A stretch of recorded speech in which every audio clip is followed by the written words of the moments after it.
Nós estamos trabalhando em alguns passos importantes até chegar no dia 25, a última palavra que eu vou dar sobre esse tema, que é a conquista.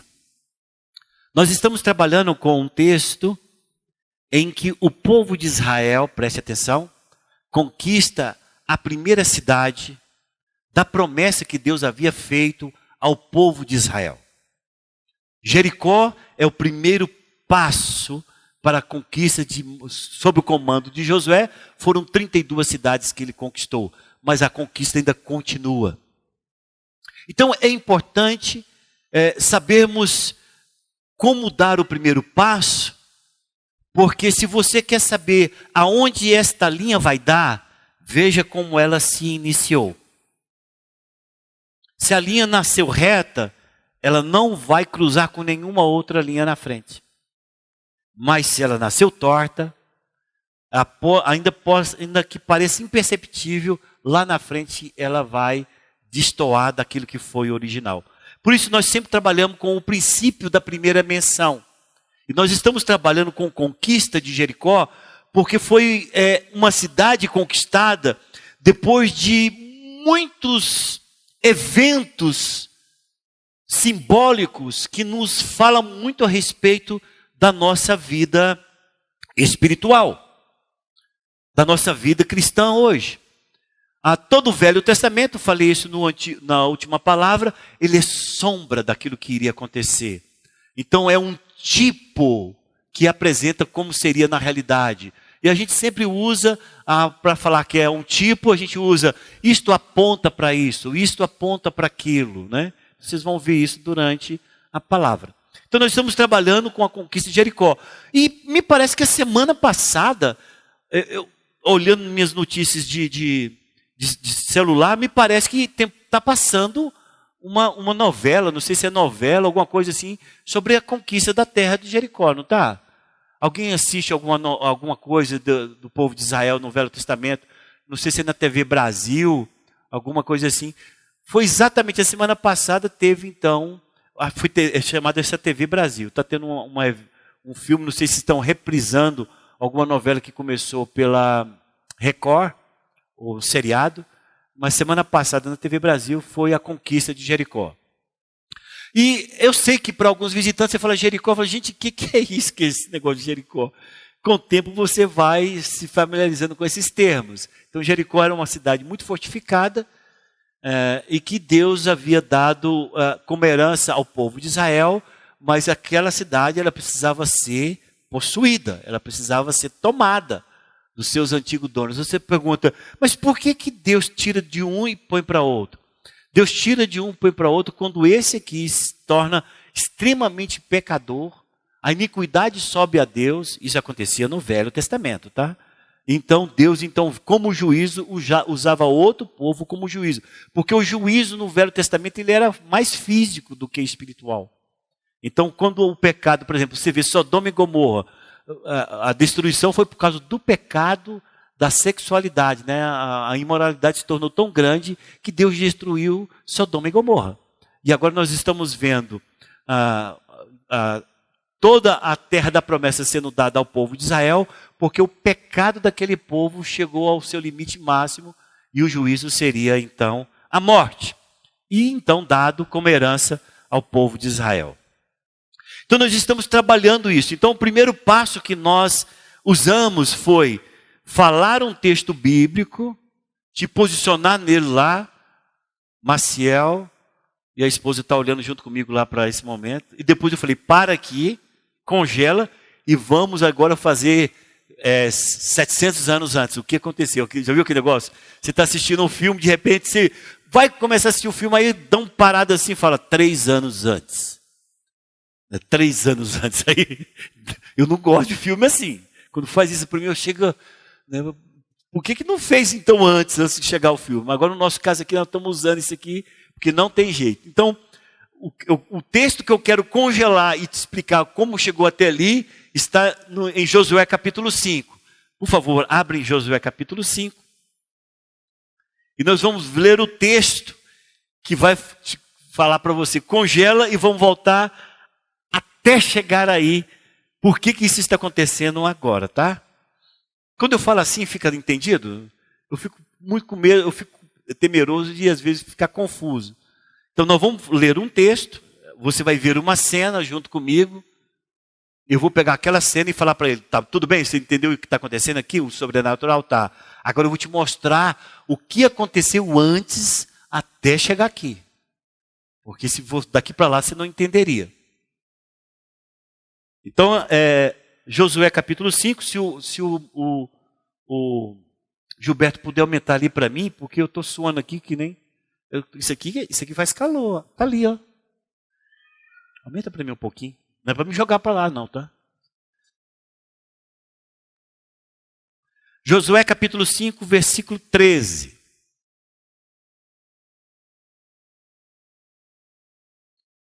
Obrigado.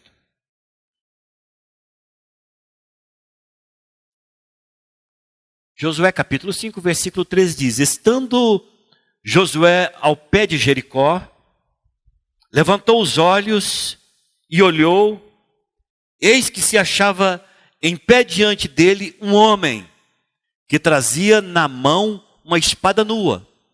Chegou-se Josué a ele e disse-lhe: és tu dos nossos ou dos nossos adversários? Respondeu ele: não, sou príncipe do exército do Senhor e acabo de chegar. Então Josué se prostrou com o rosto em terra e o adorou. E disse-lhe: que diz meu senhor a seu servo? Respondeu o príncipe do exército do Senhor a Josué: descalça as sandálias dos pés, porque o lugar em que estás é santo. E fez Josué assim. Então eu estou fazendo esse recorte aqui. Você está olhando Josué, ele está olhando um homem diferente de todos aqueles que ele viu, porque ele não iria perguntar isso se fosse vestimentas, brilho, altura, beleza igual ao do povo dele, ele não perguntaria. Ele chegou e viu alguma coisa estranha naquele homem, e ele pergunta, exatamente uma pergunta de uma pessoa que não sabe nem às vezes fazer a pergunta correta. E ele já pergunta: você é um dos nossos ou deles? Ele sabia que, ele conhece os lutadores dele, os guerreiros dele, o estilo de cada um deles. E ele fala: não sou nem seu nem deles, eu sou príncipe de Deus. E eu estou aqui, eu vou lutar ao lado de vocês, e eu quero dizer para você, tenha reverência. Tire a sandália dos teus pés, porque o lugar é santo. E eu falei para todos o seguinte, que não é um anjo, aqui está falando como se fosse um anjo, mas não é um anjo daquele que nós conhecemos no todo o contexto histórico. Por quê? Porque nenhum anjo, você lendo a Bíblia de capa a capa, você não vai ver nenhum anjo de Deus permitindo que pessoas o adorem. Você não vai ver. Todos os anjos que foram adorados, eles imediatamente levantavam a pessoa e falavam: não me adore porque eu não sou Deus. Só que esse anjo, ele é diferente porque ele aceita a adoração. Ele aceita a adoração e o lugar em que ele pisa santifica tudo aquilo. E o que eu falei para todos é o seguinte: são duas explicações, você pode ficar com qualquer uma delas. Ou foi uma manifestação física de Deus no Velho Testamento, Deus, Jeová, como eles conheciam, ou foi o pré-anúncio de Jesus Cristo que viria no Novo Testamento, porque Jesus se manifesta no decurso da história. Ele vai se encarnar somente lá no Novo Testamento, mas ele tem as suas manifestações teofânicas no Velho Testamento também. Eu prefiro, e eu fico com essa, sempre fiquei com essa, de que foi ali Jesus ao lado de Josué. Então, Deus está ali. E nestes passos que nós estamos caminhando junto com vocês para a conquista, eu estou falando exatamente isso. Como ter Deus aliado para a sua conquista. Como ter Deus como aliado. Como você ter Deus para as conquistas que você tem à sua frente.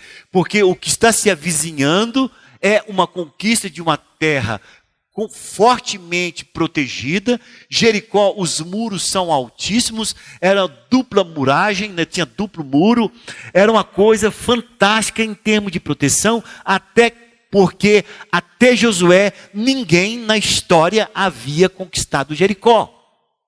Até Josué, ninguém na história havia conquistado Jericó pelas suas fortificações.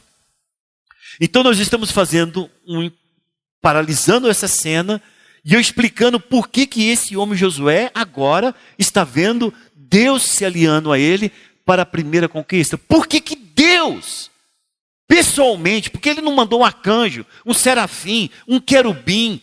Por que ele não mandou um anjo? Não, ele veio pessoalmente para estar ao lado de Josué para a conquista da primeira cidade. E você vai ver que todos o planejamento, toda a estratégia não vem de Josué, vem de Deus. Eu percebo Deus falando constantemente todos os passos para aquela grande conquista que eles haveriam de ter sobre Jericó. Tá, a pergunta é, por que esse comedor de feijão como eu está tendo essa experiência com Deus? E é exatamente isso que eu estou mostrando para os irmãos. Eu estou pegando agora o contexto de Josué para nos dar a instrução de como nós podemos ter conquistas tremendas em Deus, usando toda a simbologia, toda a tipologia daquilo que aconteceu com Josué até esse momento. Por que eu coloquei todo mundo olhando Josué agora numa retrospectiva, antes de chegar nesse momento, do povo saindo do Egito?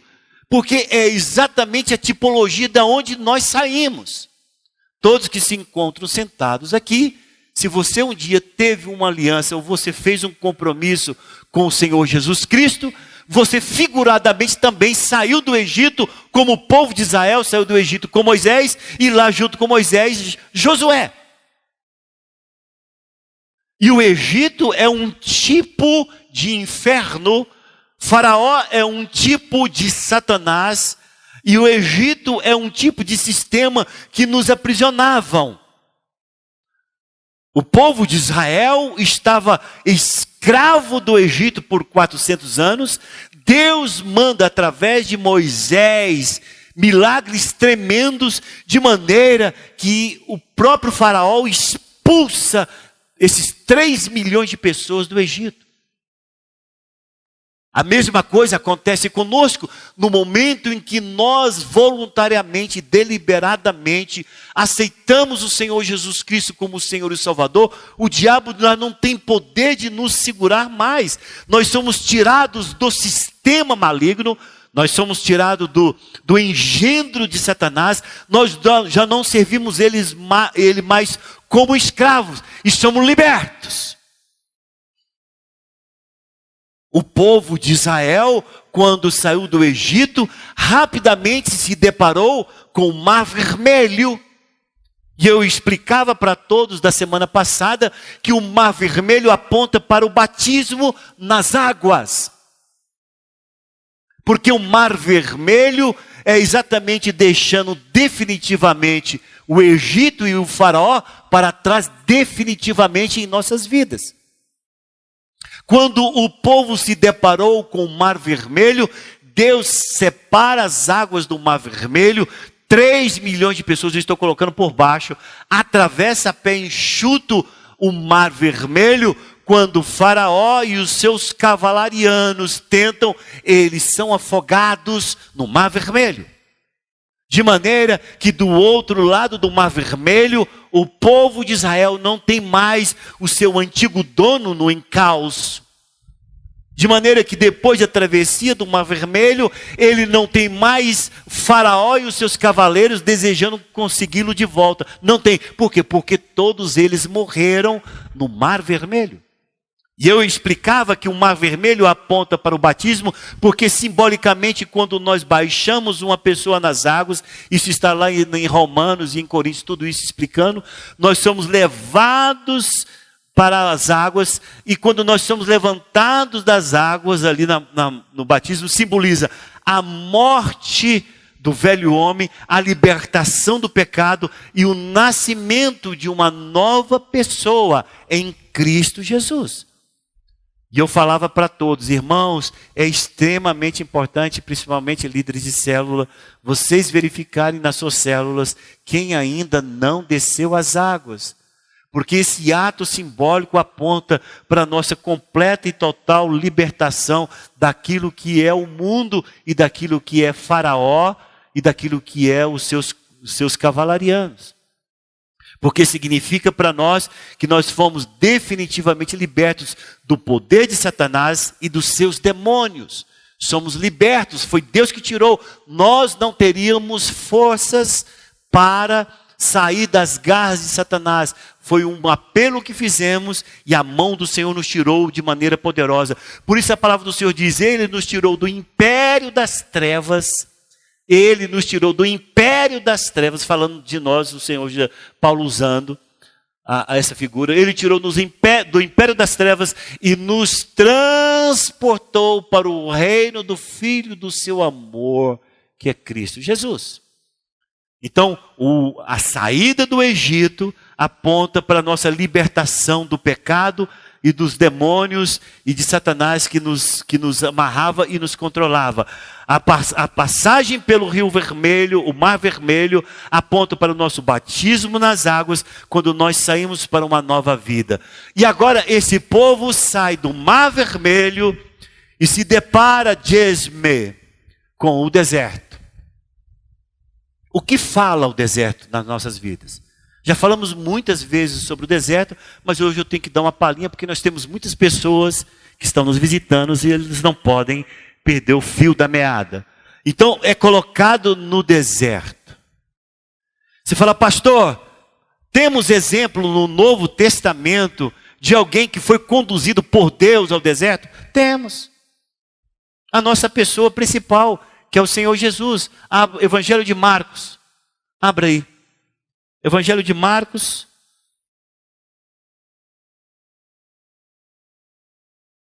Eu preferi essa referência mais curtinha. Capítulo 1 do Evangelho de Marcos. Versículo 12.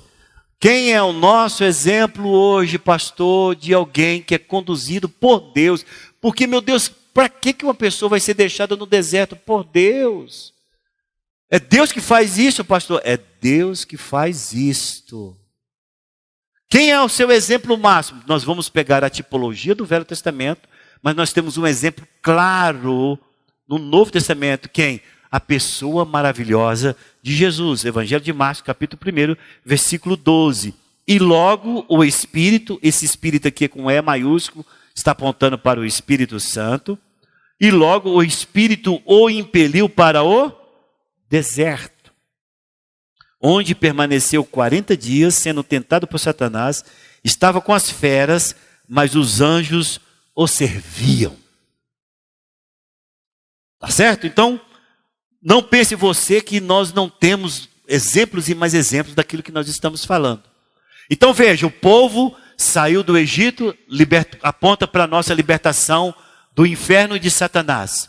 O povo atravessou o Mar Vermelho, aponta para o nosso batismo, a nossa confissão de fé, de que nós somos uma nova criatura e fomos colocados no império da luz, no reino da luz.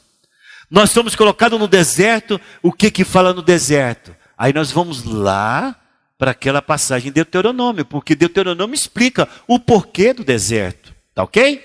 No porquê do deserto, e você vai achar isto, Deuteronômio capítulo 8. Gênesis, Êxodo, Levítico, Número, Deuteronômio. Então é o 5º livro da Bíblia, antes de Josué.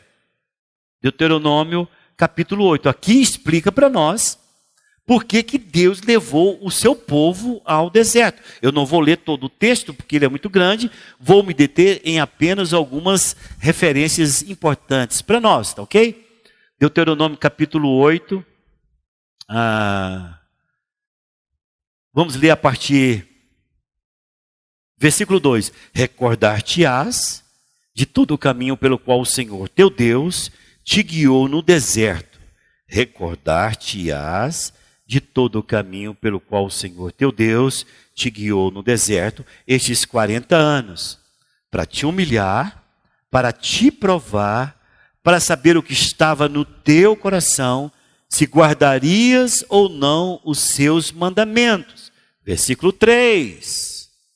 Olha, você não está falando tudo para você e para mim. Ele te humilhou e te deixou ter fome? Ficou assim? Não. E te sustentou com maná, que tu não conhecia, nem teus pais o conheciam, para te dar a entender que não só de pão viverá o homem, mas de tudo que procede da boca do Senhor viverá o homem.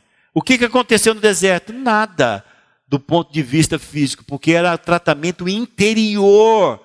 Preste atenção nesse tratamento interior. Por quê? Porque nunca envelheceu a tua veste sobre ti, nem se inchou o teu pé nestes 40 anos. Olha aqui para mim. Hoje eu quero falar sobre isso. Porque nós damos o nome de deserto, Nina, o momento em que você diz para Deus, eu quero te servir. O Senhor fala, Maria de Lourdes, Teixeira Jardim Teixeira. Você quer mesmo me servir? E você fala, eu quero, Senhor. Então eu preciso de te curar. Eu preciso de mexer em estruturas que foram estabelecidas em você, que não serve dentro do reino em que você deseja trabalhar. Aí você continua insistindo, aí a gente sempre ora assim, me cura, Senhor, não é? Trata comigo, me faça teu filho. E Deus escuta.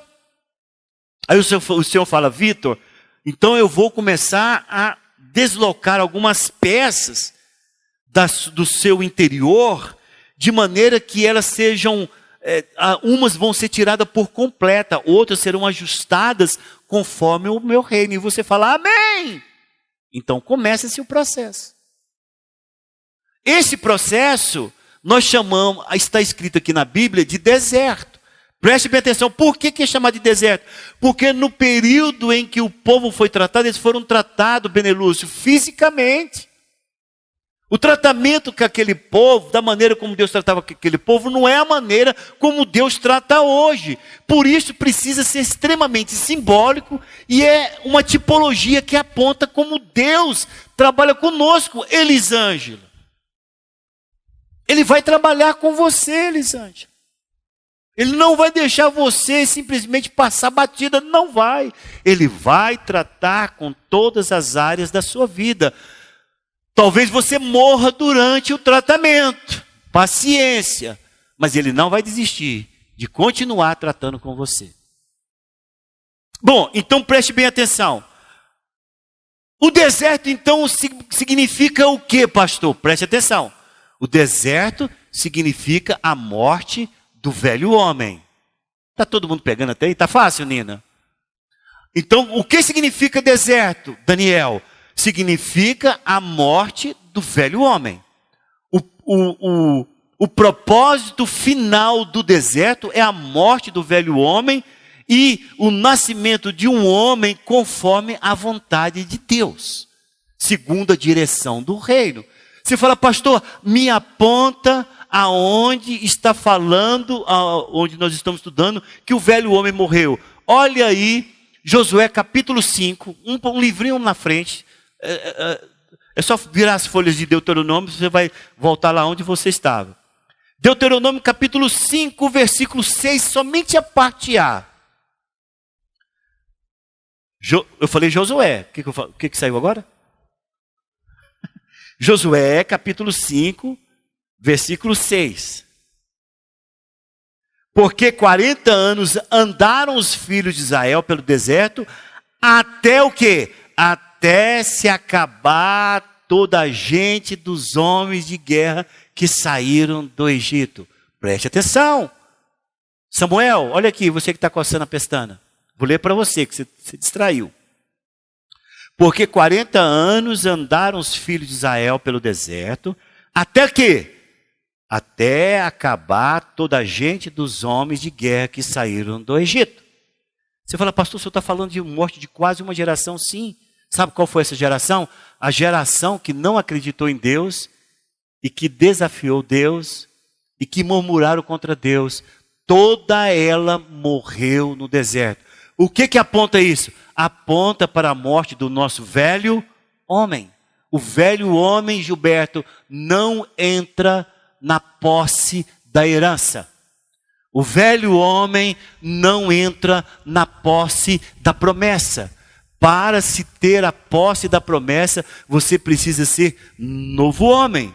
Como que isso figuradamente foi mostrado para o povo de Israel? Os filhos deles, que são novos, que nasceram no deserto, é que possuíram a terra. Nós estamos com toda uma geração de pessoas que não foram circuncidadas, porque para mostrar, porque tinha que estar isso categoricamente mostrado, de que essa geração toda era uma nova geração. Vera Gurgel só entra na posse da promessa, se a promessa é dada pelo Rei, pelo Senhor Jesus, se você está entrando como nova criatura. Velha criatura não entra. Ficou claro isso? Diz amém. Tudo bem. Então vemos que o propósito do deserto na sua vida é matar todas essas atitudes, todos esses comportamentos, todas essas regras e valores, todo esse sistema que você vivenciou, é jogar isso por terra, porque para Deus, Edmo, o que importa é tudo aquilo que vem da sua nova criação. Para Jesus, só serve se você fizer parte desta nova criação. Então o Senhor está nos mostrando através do contexto que envolveu todo o conteúdo histórico de Josué, o que deve acontecer nas nossas vidas para nós termos grandes conquistas e pisarmos nas promessas de Deus para nossas vidas. Então nós estamos no deserto. E aí nós vamos caminhar no deserto dentro do texto que nós estamos lendo em Deuteronômio e mostrando o quanto é importante o Senhor vencer todas essas fileiras que foram estabelecidas em nossas vidas. Júnior, não tem jeito. Nós temos fortalezas, nós temos cidadelas em nós. Você fala, pastor, quem construiu isso em mim, na minha vida? Não foi você. Você foi como se fosse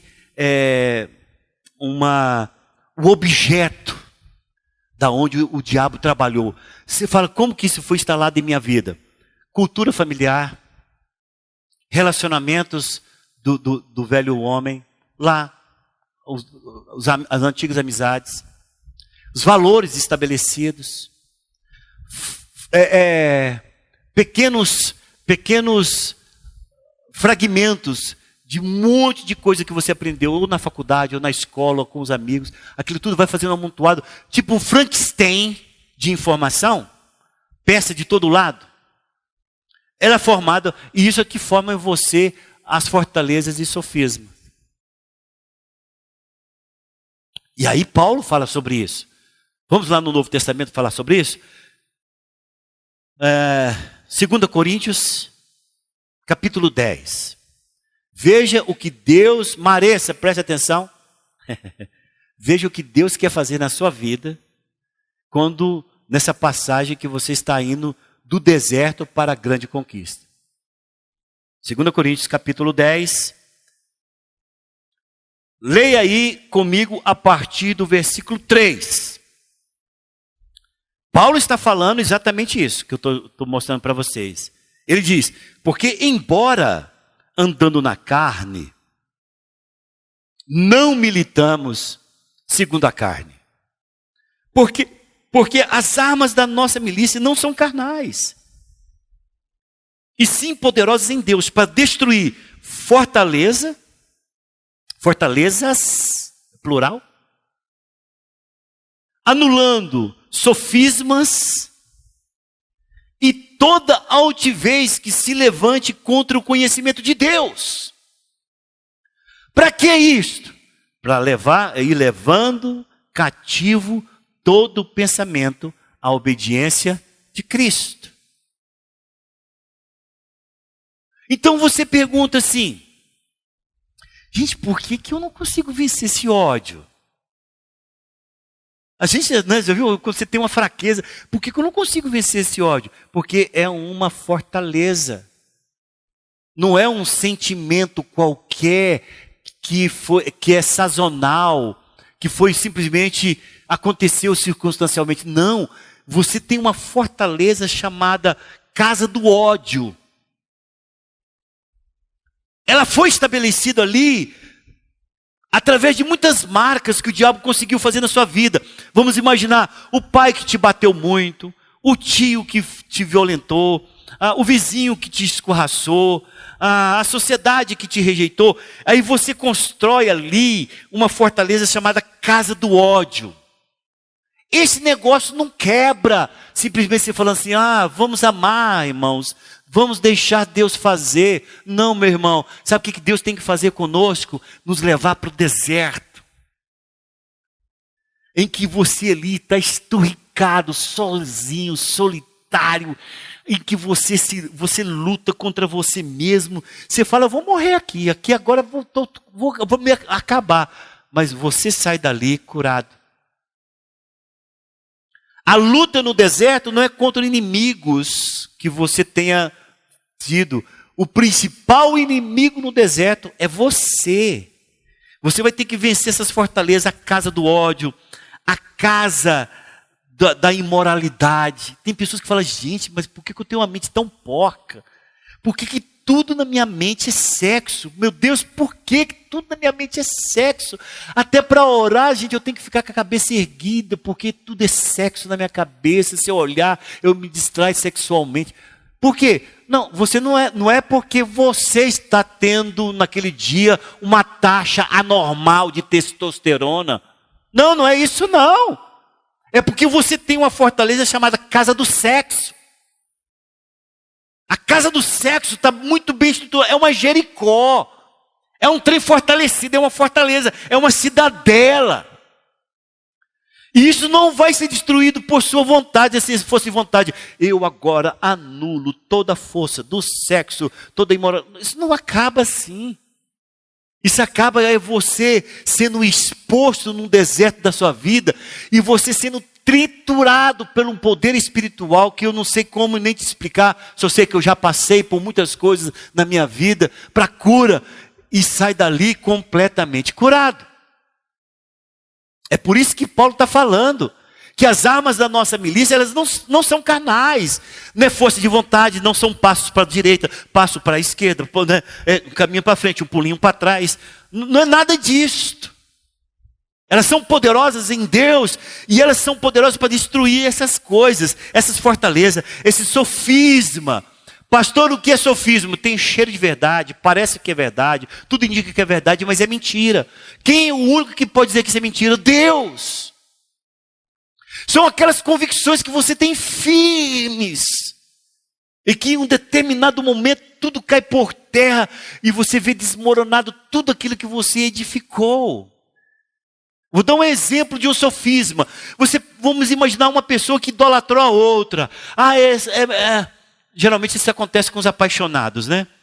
Adolescente ou qualquer outra pessoa apaixonada. É o meu mundo, é minha vida, ele é tudo, ele é meu mais, ele é meu Deus. Aí de repente acontece um troço, um trem esquisito, aquela pessoa, ela decepciona a outra assim completamente, ela vê tudo caindo por terra. Geralmente, se essa pessoa tem a casa do ódio, ela vai transformar aquela paixão em ódio.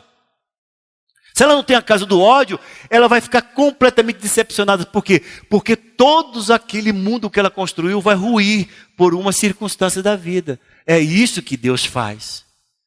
Quando Ele destrói o sofismo, você pensa que aquilo é verdade, você sente que aquilo é verdade, tem toda a convicção que é verdade, chega uma pessoa e fala, não é verdade isto. E você precisa de libertação de Deus, e Deus traz a libertação aonde? No deserto. Para que você possa levar a sua mente a Deus, você tem que passar por esse momento. Pastor, o que é esse momento? É um momento que você não vai sozinho, é Deus que te conduz. Eu mostrei a passagem para vocês lá de Marcos capítulo 1, quando o Espírito Santo leva Jesus ao deserto. Por quê? Quem tem que nos levar ao deserto é Deus. Ninguém procura o deserto. Vou explicar um exemplo de uma pessoa procurar deserto. Uma pessoa vai e mata a outra.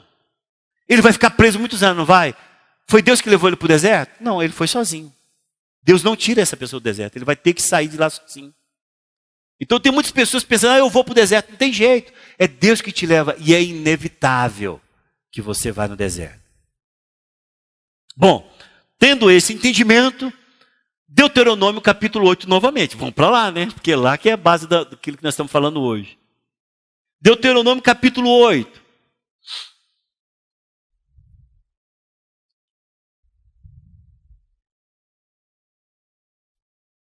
Deuteronômio capítulo 8. Estou voltando aqui junto com vocês. Olha o que diz o começo do versículo 2. Recordar-te-ás de todo o caminho pelo qual o Senhor teu Deus te guiou no deserto estes 40 anos. Carlos, o que é recordar? Recordar é você ter uma nítida visão do ocorrido.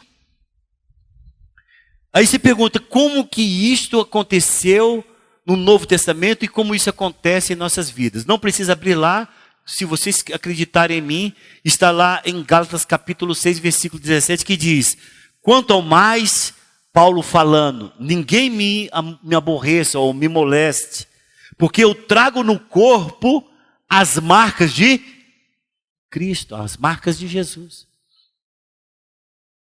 O que o Senhor está falando para o povo de Israel é, veja as marcas que foram tatuadas em sua alma e em seu espírito, nas experiências que vocês tiveram no deserto, porque são importantes para quando vocês possuírem a terra da promessa. O deserto, Robson pai, que tem um Robson filho logo atrás de você. O deserto, Robson pai, é para que você olhe a cicatriz e fala, cara, eu sei a dor que foi isso aqui, ó. Todos nós temos uma cicatriz. Eu tenho uma cicatriz enorme aqui nesse joelho, desse tamanho aqui, ó. Foi a retirada de um queloide que eu tive, que se eu não tirasse, era perigoso até dar câncer na época. Sofri, fiquei 6 meses com a perna dura, porque não podia esticar. Então eu olho para essa marca e lembro da dor que eu passei, a dificuldade que foi. Eu sei até no cais que eu fui lá do Urias. Os pontos que o cara deu, parecia ponto de pescador, deu, quase que ligou, ficou aquela coisa horrível, mas tudo bem. Lembro de tudo. Sabe o que o Senhor faz quando te leva ao deserto, Murilo? Ele te marca. Ele te marca. E você, a partir daquela marca, nunca mais é o mesmo. E quando você começa a vacilar, você olha para a cicatriz e fala, eu sei o que Deus fez comigo. E nisso aqui, eu não quero cair nunca mais, Senhor. Te marca para a vida inteira. Quando Deus está falando para o povo de Israel, recordar-te-ás de tudo aquilo que te aconteceu nestes 40 anos de deserto. É a mesma coisa de Paulo está falando, eu sei quem eu sou, e mostra as costas, pelas marcas que eu trago por causa de Jesus. Porque todo mundo pensa que Paulo tinha aquela pele sedosa. Não, meu irmão, de fustigado, de açoite, de tudo quanto é jeito, as costas daquele homem deveriam ser calo puro, de tanto apanhar. Ele fala, eu trago as marcas de Cristo. E o deserto é exatamente para isso, Sebastião. Ou mais conhecido como Souza Júnior. Né? Souza? É só Souza. E aí, ele te marca a ponto de você falar, neste lugar, quem reina é o Senhor Jesus. Essa fortaleza foi tomada por Deus. Esse sofisma foi destruído porque eu trago as marcas do deserto que eu passei. Agora escute uma coisa importante, principalmente visitante. Vou falar para você uma característica do deserto hoje, diferente daquela que foi física na vida do povo. Você vai para o deserto só. Presta atenção. Você está nos visitando, é importante você entender isso.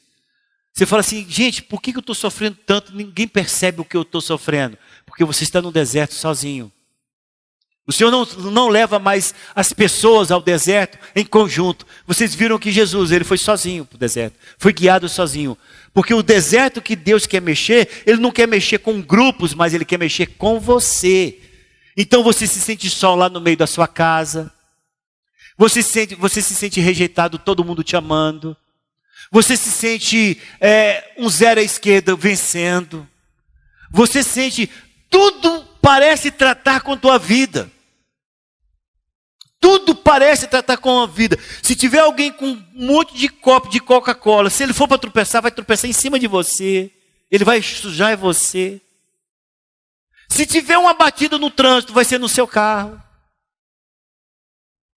Se tiver um problema de telha quebrada, será a sua. Se dar um relâmpago e queimar muitos aparelhos, o primeiro a queimar será o seu. Você fala, meu Deus, eu chutei pedra, eu joguei pedra na cruz. Não, meu irmão. Deus está te levando a um deserto para tratar com a sua vida, porque você é importante para Ele. Você fala, mas Deus está fazendo isso comigo? Não, Deus não está fazendo isso com você. Deus está permitindo isto acontecer com você. É diferente. Porque se você pensar que Deus faz isso com você, Deus está quebrando o atributo eterno dele de que Ele é amor. Ele não está fazendo isso com você, Edmo.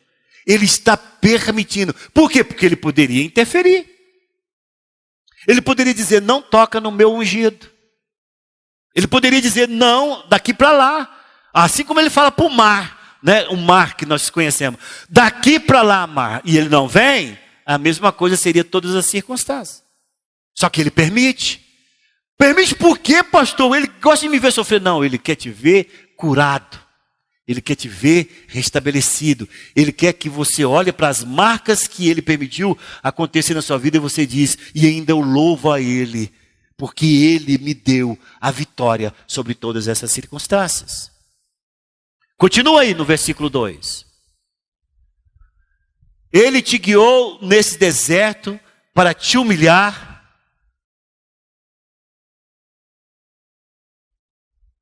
para te provar, e para saber o que estava no seu coração. Estou vendo que estão algumas pessoas com sono, vou pedir para vocês repetir. Não gosto de fazer isso aqui não, mas eu quero que você repete comigo. Repitam assim comigo. Deserto. Não, é todos, até você que está dormindo. Acorda. Digam assim comigo. Deserto é onde as máscaras caem. Exatamente isso. Você fala, pastor, me dê um exemplo de deserto muito próximo de nós. Nós passamos por um deserto chamado Gincana dos Reinos. Nós passamos por um deserto chamado Gincana dos Reinos. Todo mundo, mas cada um sendo mostrado quem ele é. Sabe que algumas das coisas que eu mais escutei aqui foi essa. Meu Deus, eu não sabia que fulano era assim não. Escutei. Meu Deus do céu, pastor, você viu fulano? Eu falei, não vi não. Você está brincando aí. Sabe por quê? Porque deserto é um lugar onde as máscaras caem.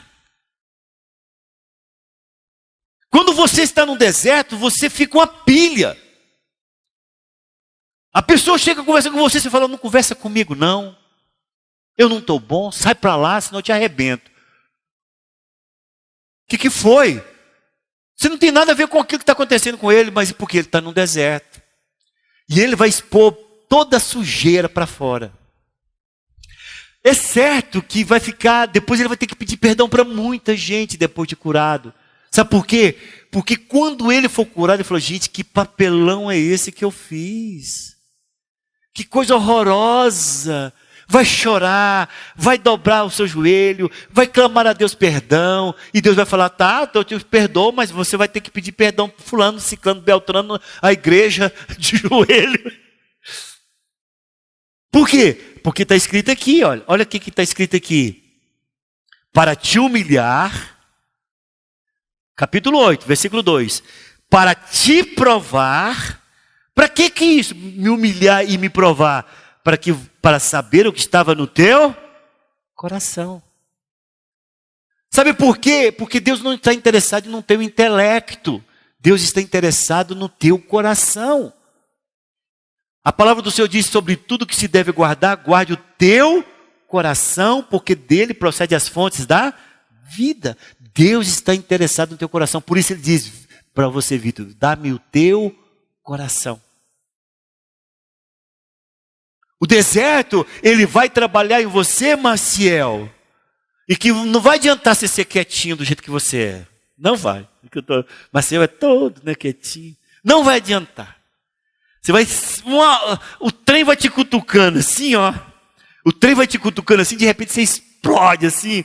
E você mesmo não se conhece. Você fala: meu Deus, o que está acontecendo? Você é virado do avesso. Toda a sujeira é exposta. Aí vem o iodo de Deus. Não é metiolate não. Metiolate nesse dia, agora não há, tem que ser iodo. Vem o iodo de Deus assim, jogando assim, ardendo tudo, arrebentando tudo. Você fala: vou morrer. Morre não, irmão. Sai com as marcas de Cristo, completamente curado para as posses e as conquistas que Deus quer te dar. O deserto é para isto. É para tratar você. Por quê? Porque Deus te ama. O deserto em que você está enfrentando sozinho, essa incompreensão, escuta aqui você que está nos visitando.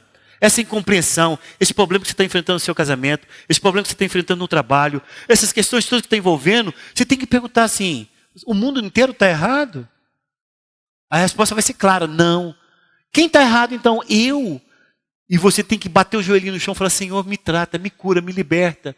Porque muitas pessoas perguntam assim para mim: pastor, quando que eu sou tirado do deserto? Quando você se humilhar. Quando você ceder. Quando você abrir mão. Quando você perdoar. Quando você ir lá e pedir perdão. Quando você se reconsiderar. Quando você dizer: isso para mim não serve mais. Eu quero ser outro, diferente disso que eu fui. Quando isso acontece, é assim, Freitas, é o dedinho de Deus que eu falo. Ele tira você do deserto e coloca para que os anjos te sirvam. O deserto é para te tratar. Não é para te matar, é para te tratar. Quando você abre mão, quando você cede, quando você diz: chega, eu não aguento mais, eu quero, Senhor.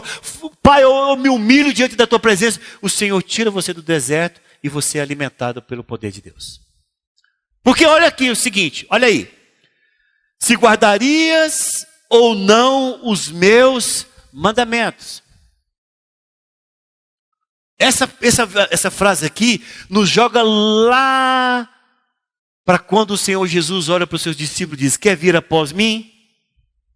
Quer vir? Quero. Negue-se a si mesmo, toma a sua cruz dia após dia, vem e segue-me. O deserto é para saber, Moraes, se você vai aguentar o peso da cruz. Você fala: por quê, pastor? Porque uma vez que você vence no deserto, Moraes, você pensa que aquilo acabou? Não, aquilo vai ser parte da sua vida, a vida inteira. É uma cruz que você vai levar a vida inteira. Então, de maneira que se você for tratado no deserto, você vai pegar aquela negação e vai continuar a vida inteira até o seu encontro com a sua promessa, com a sua vitória em Cristo Jesus. Rapidamente, porque nosso tempo está avançado.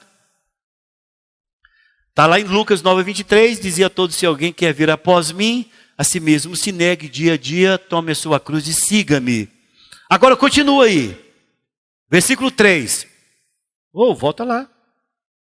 Deuteronômio capítulo 8. Versículo 3.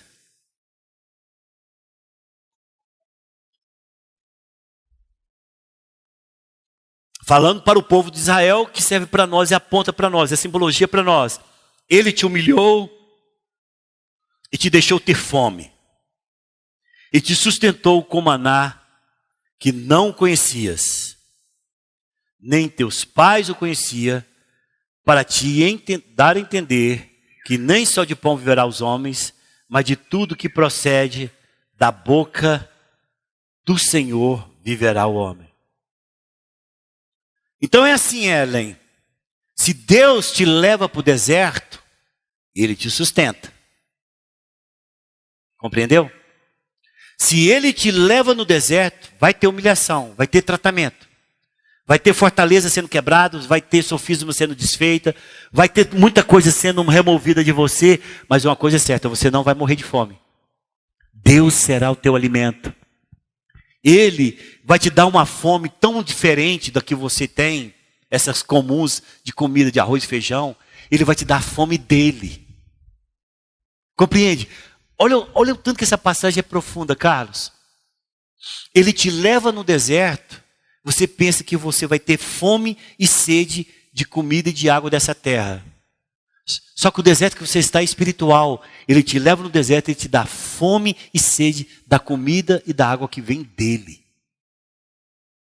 Você fica pensando, meu Deus, eu preciso de Deus. Joenaide, você clama a Deus, Senhor, eu preciso do Senhor, o Senhor me alimenta. Sabe por quê? Vem uma fome espiritual tão grande. E você sabe que o teu esposo não pode te ajudar, você sabe que sua mãe não pode te ajudar, você sabe que ninguém pode te ajudar, só você e Deus. E é Ele que tem o alimento adequado para aquela circunstância da sua vida. É Ele que tem o alimento adequado para você. Você não vai adquirir em outro lugar, em outra fonte. Quando Deus leva o povo no deserto, Ele diz, eu te humilhei e deixei você ter fome. Para quê? Não para te dar o alimento deste mundo, mas te dar o maná daquilo que procede da boca de Deus para a sua vida. Se Ele te leva, Charles, Ele te sustenta. Se Ele te leva, você não vai sozinho, Ele está do teu lado. Porque o Espírito Santo, quando levou Jesus Cristo para o deserto, Ele não deixou Jesus sozinho. Ele estava com Ele lá. De maneira, Robson, que se você for para o deserto, você pode saber, vai haver tratamento. Mas uma coisa é certa, Ele vai estar contigo, te alimentando, te dando as porções corretas da palavra, levando pessoas lá, Edmo, para chegar lá para você. Falou, Edmo, eu estava lá em casa orando agora, Deus me incomodou de vir aqui só para falar para você uma coisa. Deus me colocou para falar para você, eu te sustento, eu te levanto, eu te alimento e você vai ser vencedor. A pessoa vai lá só para falar isso, sabe por quê? Porque é disso que o Edmo precisa naquele dia, senão ele morre. Ele te dá o alimento. Continuando, olha aí o que diz. Aí diz, nunca envelheceu a tua veste sobre ti, nem se inchou teus pés nestes 40 anos. Se Ele te leva, Mirelle, Ele não somente te mantém, Ele não somente te sustenta, como Ele te mantém. O povo ficou, Lenice, 40 anos no deserto. A roupa não envelheceu, a sandália não envelheceu, o pé não inchou. Por quê? Porque o tratamento era outro. De forma, Neres, que se você é levado por Deus, Ele vai te levar, vai estar com você, vai te sustentar, vai te manter e muito mais do que isso, Ele vai te tirar de lá. Pastor, tem jeito de evitar o deserto? Não tem. É inevitável o deserto. Você vai de qualquer forma, ou para sair de lá como vencedor, ou para morrer lá como um derrotado. Não existe pessoas pensar que ele vai ser um cristão e não vai passar pelo deserto. Desculpa, eu sei que talvez isso te assuste. Mas eu quero dizer, você vai passar pelo deserto querendo ou não. Então é muito melhor saber como sair de lá. Se humilhe diante da poderosa mão de Deus e Ele no devido tempo te exaltará. Capítulo 8, versículo 7. Vamos encerrar por aqui. Porque o Senhor teu Deus te faz entrar numa boa terra, terra de ribeiro de águas, de fontes, de mananciais profundos, que sai dos vales e das montanhas, terra de trigo e cevada, de vides, de figueiras e romeiras, terra de oliveiras, de azeite e mel, terra em que comerás o pão sem escassez e nada te faltará nela, terra cujas pedras são ferro e cujos montes cavarás o cobre, comerás e te fartarás, e louvarás o Senhor teu Deus pela boa terra que te deu. Posso ouvir amém?